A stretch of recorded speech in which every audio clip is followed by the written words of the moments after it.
Alors, mesdames, mesdemoiselles, messieurs, bonjour. Merci d'être de nôtres. Bienvenue chez Pravda.ru, Pravda France. Je suis Alexandre Artamonov, observateur politique, et j'ai l'honneur de recevoir ici dans nos studios par voie Skype Monsieur Youssef Indy à partir de Paris. Bonjour, Monsieur Indy. On vous salue. Bonjour Monsieur Artamonov et merci de m'avoir invité. Merci beaucoup. C'est le plaisir est parfaitement réciproque parce qu'en fait, on vous connaît depuis longtemps. Pour vous avoir déjà interviewé, je parle, si vous voulez, à titre personnel, pour le compte de Voix de la Russie, qui s'est maintenant transformé en Russia Today. Et tout ça pour dire que, Monsieur Indy, vous êtes un géopoliticien et bien connu aussi pour vos travaux dans le domaine du choc des civilisations. En fait, vous êtes même l'auteur d'un ouvrage, Les mythes fondateurs du choc des civilisations.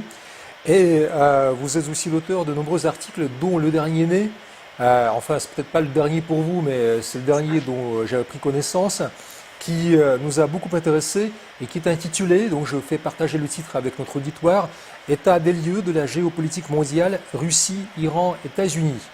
Alors si je vous comprends bien, d'après vous, il y aurait donc un nouvel, je dirais pas axe, mais en tout cas, si vous voulez, une zone, disons, centrale pour la politique eurasienne qui serait axée justement sur l'Iran, qui deviendrait l'enjeu entre les États-Unis et la Russie. Est-ce que c'est un peu ça ou je me trompe, Monsieur Indy? Alors pour être plus précis, ce que j'écrivais dans l'article, c'est que le Cham, c'est-à-dire la Grande Syrie, est le pivot géostratégique mondial. C'est là où se cristallisent en fait les tensions et la confrontation des blocs géopolitiques.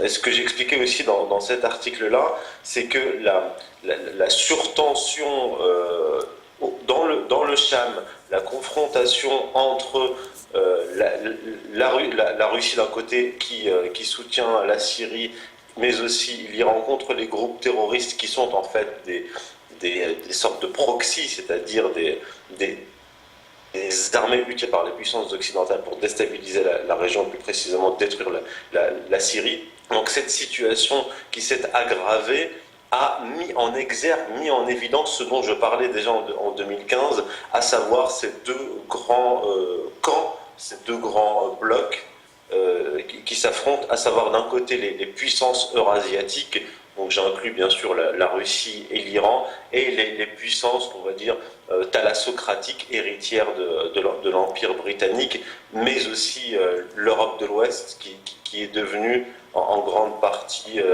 la vassale, c'est-à-dire les pays d'Europe de l'Ouest sont devenus les vassaux de ce bloc thalassocratique anglo-américain. Et oui, donc qui plus est, vous passez en revue un peu la problématique européenne, parce qu'en fait, il n'y a pas que, si vous voulez, donc cette confrontation qui s'opère au Proche-Orient ou dans la région de l'Asie centrale, mais enfin là, je vous cite le texte de votre article, vous écrivez, l'expansion de l'OTAN a créé un niveau de tension jamais vu en Europe depuis 30 ans.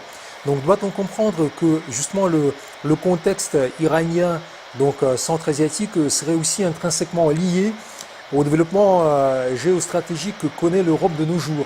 Est-ce bien cela, Monsieur Indy? Alors en fait, quand j'écris cela, je cite Sergueï Lavrov, le ministre des Affaires étrangères, lors du sommet à Munich qui a eu lieu fin février, où justement il parlait de ces surtensions et des risques que cela pouvait entraîner, parce que en fait la politique otanesque est devenue de plus en plus brutale, de plus en plus belliqueuse, au fur et à mesure que la Russie et ses alliés sont montés en puissance, plutôt ont réémergé. Et nous savons, depuis d'ailleurs Brzezinski avec son grand échiquier en 1997, que un des principaux objectifs de la stratégie impériale américaine était de couper, de démembrer la Russie, en commençant d'ailleurs par l'Ukraine, puisque Brzezinski expliquait que sans l'Ukraine, la Russie cessait d'être, ce sont ces termes, un empire continental. Donc pour ce qui est de l'Iran, j'explique dans mon article ce que j'expliquais déjà en 2015, à savoir que l'Iran est utilisé par les États-Unis, ou plutôt par le lobby pro-israélien aux États-Unis, pour affaiblir aussi la Russie, parce que j'expliquais en 2015, ce qui n'avait pas été perçu à l'époque, qu'il y avait une double stratégie anti-russe. Il y a la stratégie que l'on connaît, celle de Brzezinski, et une autre bien plus subtile qui est celle d'Henry Kissinger. Et Henry Kissinger proposait déjà depuis un certain nombre d'années d'intégrer la Russie dans le système international, mais à condition que celle-ci abandonne ses alliés proche-orientaux, incluant bien sûr la Syrie et l'Iran. Mais ce que je disais donc précédemment lorsque je vous répondais, cette guerre contre le terrorisme a ressoudé les liens, ou plutôt accentué l'alliance stratégique entre la Russie et la Syrie, mais aussi entre la Russie et l'Iran. Et on sent une certaine nervosité du côté israélien, donc là on l'a vu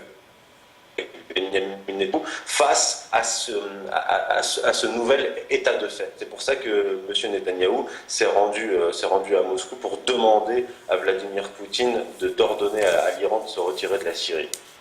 Et oui, et qui plus est, donc lorsque vous parlez justement de M. Netanyahou et de ses visites à Moscou, vous citez ces paroles où il parle je cite une citation de Netanyahou qui est dans votre texte, qu'il rechercherait à éviter des frictions possibles entre nos forces, c'est-à-dire entre les forces russes et les forces israéliennes dans la région de la Syrie. Alors, je me demande bien, d'après vous, pourquoi Netanyahou se croit-il capable, si je puis dire, d'affronter la puissance russe? Enfin, ça va de soi que je suis russe, mais tout de même, il y a une différence de taille, de dimension, très exactement, entre la Russie et Israël. Alors, qu'en dites-vous, Monsieur Indy? Alors, déjà, il faut revenir en arrière, comprendre pourquoi est-ce que les Israéliens sont si nerveux par rapport à la présence russe dans la région. J'ai expliqué dans mon premier ouvrage, donc avant les mythes fondateurs du choc des civilisations, mon premier ouvrage qui s'appelle Occident Islam, source et genèse messianique du sionisme, j'ai expliqué dans le dernier chapitre, qui est le chapitre géopolitique, que la déstabilisation de la Syrie, y compris de l'Irak et des pays musulmans, est à l'origine un plan israélien datant de 1982, le plan Oded Yinon, est actualisé, repris par les néoconservateurs en 2002, qui s'appelle The Greater Middle East Initiative. Et donc ce plan incluait donc la division, l'éclatement de la Syrie, de l'Irak et d'un certain nombre de pays musulmans. J'ai aussi mis en évidence que c'est le lobby pro-israélien qui a travaillé au corps les États-Unis depuis les années 90 pour attaquer l'Iran, la Syrie et l'Irak. Aujourd'hui, nous avons vu que nous constatons que les États-Unis ont appliqué le plan israélien de décomposition du monde musulman, mais actuellement, ils se retrouvent face à un mur, c'est-à-dire le mur russe en Syrie, puisque je rappelle que la Syrie allait tomber en septembre, lorsque les Russes sont intervenus. Donc les Russes ont mis un coup d'arrêt à ce plan de destruction du monde musulman et de la Syrie plus précisément. Lorsque Netanyahou parle de friction, je dis plutôt dans l'article que c'est une crainte. Il craint que les Russes, via les missiles S-300 et S-400, abattent les avions israéliens et empêchent les Israéliens de soutenir les groupes terroristes, puisque c'est ce que les Israéliens font depuis 2012. À intervalles réguliers, ils prétendent détruire des armements destinés au Hezbollah, mais en réalité, ils frappent des positions de l'armée syrienne pour affaiblir l'armée syrienne face aux groupes terroristes. Et donc, oui, allez-y, monsieur Indy, on vous écoute. Oui. C'est rendu à Moscou pour s'arranger avec Vladimir Poutine, pour que Poutine abandonne, selon la stratégie de Kissinger, abandonne ses alliés. J'écrivais dans l'article qu'il y a fort à parier que Vladimir Poutine n'acceptera pas, et c'est ce qui s'est passé. Et depuis, les Israéliens ont fait une tentative, c'est-à-dire qu'ils ont frappé des positions de l'armée syrienne près de Palmyre, et leurs avions ont été abattus par la DCA syrienne. Je pense que du point de vue israélien, c'était un test pour voir si les Syriens allaient répliquer, et si les Russes allaient continuer à soutenir les Syriens. Et on a vu que le ministre ou le vice-ministre des Affaires étrangères a convoqué l'ambassadeur d'Israël à Moscou pour lui demander des explications. Et donc on se rappelle aussi la guerre de 6 jours, parce qu'en fait pendant la guerre de 6 jours dans les années 60, on a bien vu les Russes, enfin à l'époque c'était des Soviétiques, mais il n'y a pas de différence, enfin, c'est du pareil au même, donc qui ont pris la défense de l'Égypte avec les avions israéliens, les intercepteurs, donc avions de chasse de première ligne, qui ont vite fait de se retirer dès que donc il y avait les défenses antiaériennes installées par l'Union soviétique le long de la frontière égyptienne. Tout ça pour dire que, à mon sens, vous avez parfaitement raison, parce que à suivre la presse syrienne, on voit bien qu'il y a un contexte d'affrontement direct à la frontière israélo-syrienne, avec l'implication des missiles sol-air ou air-sol russes, parce que il y a les Israéliens qui soufflent le chaud, le froid et qui disent qui menacent en disant qu'ils vont détruire ces missiles-là. La presse syrienne qui rapporte qu'il y ait eu un avion israélien qui aurait été abattu au-dessus de la frontière israélo-syrienne. Donc on voit bien qu'il y a, si je puis dire, un conflit en gestation, c'est le moins que je puisse dire. Mais vous visez, à mon sens, beaucoup plus haut, Monsieur Indy, si je puis me permettre, parce qu'en fait, vous parlez de la création du grand État d'Israël au niveau même d'un empire local, un empire asiatique. Est-ce que j'interprète bien vos paroles? Qu'en dites-vous? Oui, alors le plan israélien, depuis en fait la création du foyer national juif, donc il faut revenir au début du XXe siècle, les frontières de l'État d'Israël en gestation va du Nil à l'Euphrate. Et en fait, ce projet avait été porté déjà à l'époque par Théodore puis Ben Gurion. Et ce qu'on voit en fait avec le plan Oded-Yinon, c'est une stratégie pour briser, casser les États voisins d'Israël. Un, pour que Israël soit la seule puissance régionale, et deux, permettre la progression sur l'élargissement des frontières d'Israël jusqu'à l'établissement du Grand Israël. Et je rappelle que c'est un projet biblique, comme je l'explique dans mon premier ouvrage. Il s'agit des frontières du Grand Israël telles que décrites dans l'Ancien Testament. Donc on a affaire, comme j'explique dans mon premier ouvrage, bien sûr, à un projet messianique tout à fait religieux. Mhm. Et il faut donc voir la géopolitique actuelle et même la géopolitique du XXe siècle dans cette perspective-là. Monsieur Indy, je vous repose la question parce qu'en fait, on a eu une petite coupure d'image. Il se trouve que, en fait, il s'agit de l'instrumentalisation du pouvoir américain par Israël, par les politiciens d'Israël qui chercheraient donc à mettre à profit leur liaison privilégiée avec Washington pour pouvoir donc mettre à exécution leur plan. C'est un peu ça. Oui, c'est exactement ça. Et ce que j'avais montré, c'est que, comme je vous disais, c'est une stratégie qui est religieuse et qui est multiséculaire. Alors j'avais expliqué dans mon premier ouvrage que la première tentative, c'était au XVIe siècle, c'est-à-dire deux rabbins kabbalistes messianiques qui avaient proposé, demandé au pape, puis à l'empereur du Saint-Empire romain germanique, mais aussi au roi du Portugal, d'attaquer l'Empire ottoman en Palestine pour créer le foyer national juif. Lors de la Première Guerre mondiale, j'ai expliqué que les sionistes sont allés, à la fin de la Première Guerre mondiale, dealer avec les Britanniques pour que, en échange de l'intervention américaine, ils attaquent l'Empire ottoman en Palestine et qui crée le foyer national juif. Et c'est ce qui s'est passé. Après s'être servi de la puissance impériale britannique, qui s'est essoufflée notamment à la Première et à la Seconde Guerre mondiale, militairement et économiquement, ce sont les Américains qui ont pris le relais. Le lobby pro-israélien ont déjà, lors de la Première Guerre mondiale, certaines personnes influentes comme le rabbin Stephen Wise et le président de la Cour suprême, Brandeis, avaient convaincu le président de l'époque d'intervenir lors de la Première Guerre mondiale. Donc depuis l'époque, Première Guerre mondiale, Deuxième Guerre mondiale, ce sont les Américains qui ont pris le relais. Et là où c'est extrêmement dangereux pour les États-Unis et pour le monde, comme le dit Brzezinski, il a dit il y a quelques années, Brzezinski a dit nous ne devons pas être des mules suivant les Israéliens dans leurs aventures, puisqu'il est tout à fait conscient, lui et les autres impérialistes américains, que suivre Israël dans cette stratégie, dans l'accomplissement du projet israélien, pourrait entraîner une guerre mondiale. Et comme on le voit actuellement, depuis 2003, les guerres menées par les États-Unis dans le monde musulman sont au seul profit d'Israël et pas au profit des États-Unis. On a essayé de nous faire croire que c'était les lobbies pétroliers et de l'armement qui ont poussé les États-Unis. Or, Stephen Walt et John Mearsheimer ont mis en évidence que c'est exclusivement le lobby pro-israélien qui a poussé les États-Unis dans cette guerre. Et notre crainte, c'est que Israël, et c'est ce que veut Israël in fine, entraîne les États-Unis dans une guerre face à la Russie. Et ça, c'est vraiment le danger qui nous guette. Et oui, qui plus est, je dirais qu'il existe aussi, si vous voulez, la donne stratégique qui n'est pas dans votre article, mais que je me permettrai de développer.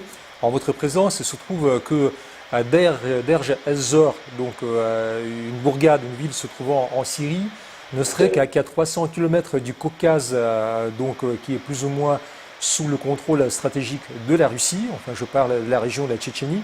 Et finalement, les troupes de I, enfin de l'État islamique, du soi-disant État islamique, donc pour ne pas offenser nos amis musulmans, eh bien, il se trouve que ces troupes auraient pu déferler justement dans le Caucase russe en recréant un peu le scénario de la soi-disant première guerre de Tchétchénie. Donc, c'est-à-dire le barrage du Caucase céderait et que ça eût pu provoquer, si vous voulez, vraiment un conflit déjà à l'échelle mondiale, sans parler des nazis se trouvant déjà en Ukraine. Et donc, on voit bien que ce serait un peu l'halali de la Fédération de Russie. Donc, c'est un peu le plan recherché à mon sens et qui est développé à travers vos écrits. J'en parle, si vous voulez, pour une bonne cause, parce qu'en fait, vous parlez aussi, vous faites allusion au printemps arabe. Il y a le politologue, je cite votre texte, Naofel Brahimi et Mili, qui ont rédigé un ouvrage intitulé Le printemps arabe, une manipulation avec un point d'interrogation. Alors pourquoi ce point d'interrogation, monsieur Indy? Qu'est-ce que ça veut dire? C'est le point d'interrogation dans le titre de son ouvrage. En fait, c'est une question qu'il pose et à laquelle il répond. Et on l'en a vu, en fait, comme il l'a expliqué, à partir de 2010-2011, Al Jazeera, mais aussi des sociétés américaines comme Google, Facebook, être très actifs dans le déclenchement du printemps arabe. Et maintenant, nous avons eu confirmation. On a vu le Qatar recréer un quartier, il me semble, de Tripoli ou de Benghazi, hein, ma mémoire flanche, où ils avaient comme au cinéma, organisé la conquête de la ville, alors que c'était absolument faux et c'était pour soutenir les terroristes qu'ils finançaient de l'autre côté. Nous avons appris depuis 2012 par ailleurs que l'État français, les Britanniques, les Américains armaient abondamment ces groupes terroristes financés par les pétrodollars de l'Arabie Saoudite, mais aussi du Qatar. Donc, à l'évidence, le printemps arabe est une manipulation, est une révolution, tout à fait artificielle. Et il est apparu, d'autant plus que c'est une révolution artificielle, que immédiatement après les soulèvements populaires, nous avons vu apparaître comme par magie des groupes terroristes en Libye, en Syrie et ailleurs. Donc à l'évidence, c'est une stratégie qui a été appliquée, et j'explique dans mon premier ouvrage d'ailleurs que le lobby pro-israélien préparait déjà, ce que je disais, le premier printemps avait eu lieu en Iran en 2009 avec la révolution verte. Et j'apporte les éléments en me basant sur Stephen Walt et John Mearsheimer que c'est essentiellement le lobby pro-israélien aux États-Unis qui a pris cette initiative et qui a des fonds pour soulever la population, notamment les classes moyennes supérieures en Iran. C'est ce qu'on a vu dans le monde arabe par la suite. Absolument. Et si je peux dire aussi, vos conclusions rejoignent celles des politologues qui ont déjà été des nôtres, donc qui ont fait de plateau avec Pravda France. À ne citer que Fawzi Marbouli, qui vient de la Tunisie et qui habite actuellement la France. Et si je m'abuse, Monsieur Poucharelli, qui s'occupe justement de la renaissance de la Libye, qui œuvre beaucoup avec le fils du feu leader, Muammar Kadhafi, et d'autres politologues qui parlent beaucoup de ce printemps arabe, de ce soi-disant printemps arabe, qui en fait a torpillé, si je puis dire, le contexte pacifique du développement des pays arabes, de l'Afrique du Nord, et du croissant d'or. Et en même temps, vous savez, il existe aussi une autre facette dans votre article, monsieur Indy, qu'on n'a pas encore évoqué, c'est la 5e colonne en Russie. Alors là, c'est très intéressant parce que, si vous voulez, c'est un sujet qui n'est pas souvent développé.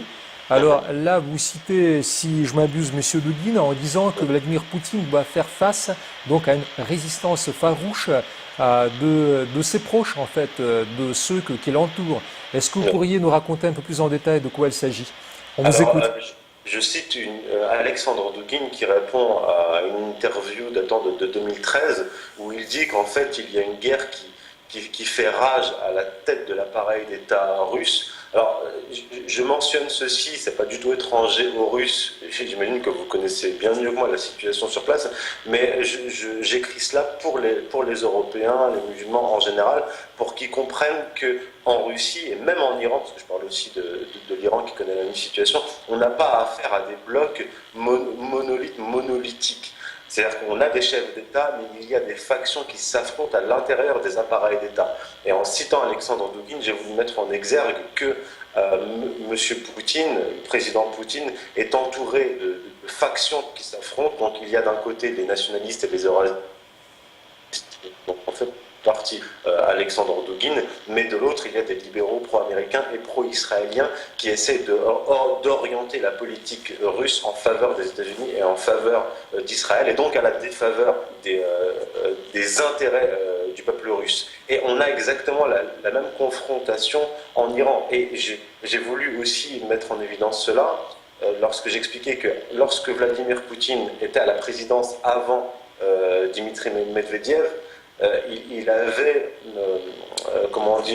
passé un contrat avec l'Iran pour la livraison des S-300. Lorsque Medvedev est arrivé au pouvoir, à la présidence, il a bloqué cette livraison-là. Et lorsque Vladimir Poutine est revenu à partir de 2012, il a relancé la machine, si je puis dire, pour opérer cette livraison, mais qui n'arrivait que tardivement, en 2015-2016. Et donc, à mes yeux, Dimitri Medvedev faisait plutôt partie de la faction pro-occidentale et plutôt favorable à la stratégie israélienne, puisque la non-livraison des S-300 n'était, donc la non-livraison était plutôt pour faire plaisir aux Américains, mais en premier lieu aux Israéliens. Et en Iran, on a exactement la même configuration qu'en Russie, c'est-à-dire que vous avez un appareil d'État qui est contrôlé en gros par deux principales factions. D'un côté, les conservateurs qui incluent les Pasdaran, les gardiens de la révolution, et de l'autre, des pro-américains, des libéraux, même des pro-israéliens, hein, je peux en témoigner, qui essaie d'orienter la politique iranienne du côté américain et israélien, et là encore à la défaveur du peuple iranien. Et ce qu'on voit actuellement avec l'exacerbation des tensions, la gravité des tensions Est-Ouest, c'est que le camp, à mes yeux, le camp national en Russie et le camp national en Iran est en train le contexte aidant est en train de reprendre les rênes. Alors, Monsieur Indy, pour l'Iran, vous disiez qu'il y avait ce problème, le même que subissait Vladimir Poutine chez lui, Kremlin, en Iran, qu'il y aurait des factions qui s'affronteraient, donc des pro-occidentalistes, donc des gens qui sont plutôt intéressés par leur propre nation, enfin, qui voudraient défendre la religion, la nation, la souveraineté. C'est bien cela, si je comprends bien, non? Oui, alors à la tête de l'appareil d'État iranien, il y a deux factions qui s'affrontent.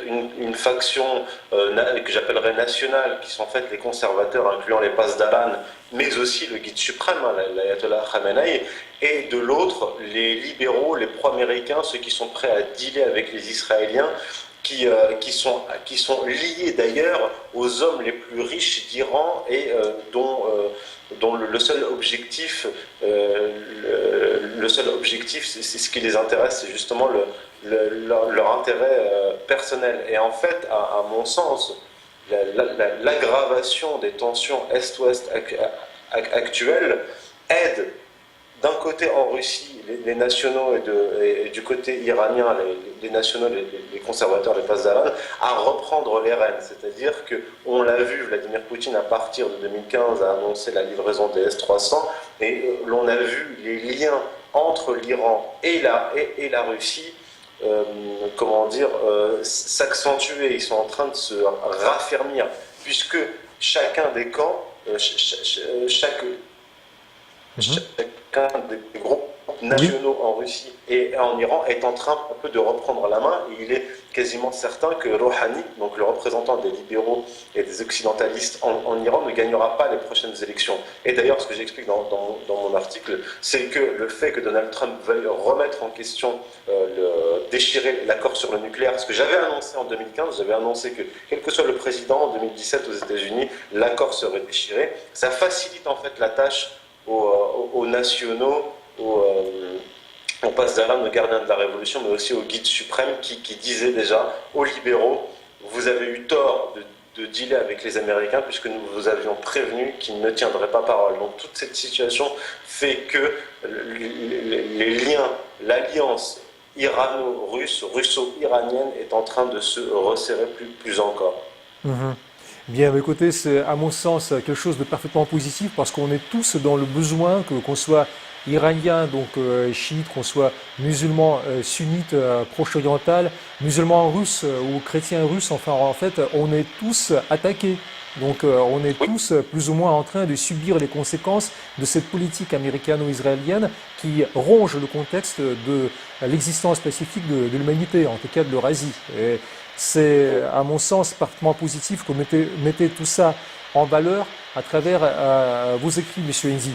Et donc, comme on est obligé de prendre congé de vous, je voulais juste dire à tous ceux, enfin toutes celles qui ont eu la patience d'aller jusqu'au bout de notre émission, qu'en fait, ils ont été en présence de Monsieur Youssef Indy, donc qui est un auteur à succès, géopoliticien, donc auteur des mythes fondateurs du choc des civilisations, de grands nombres d'articles, y compris état des lieux de la géopolitique mondiale Russie, Iran, États-Unis, qui nous a expliqué un peu l'axe qui serait en train de se mettre en place entre la Russie et l'Iran pour pouvoir contrer donc cette initiative israélo-américaine.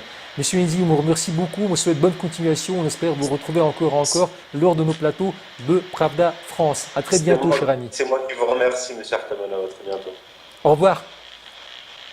Merci.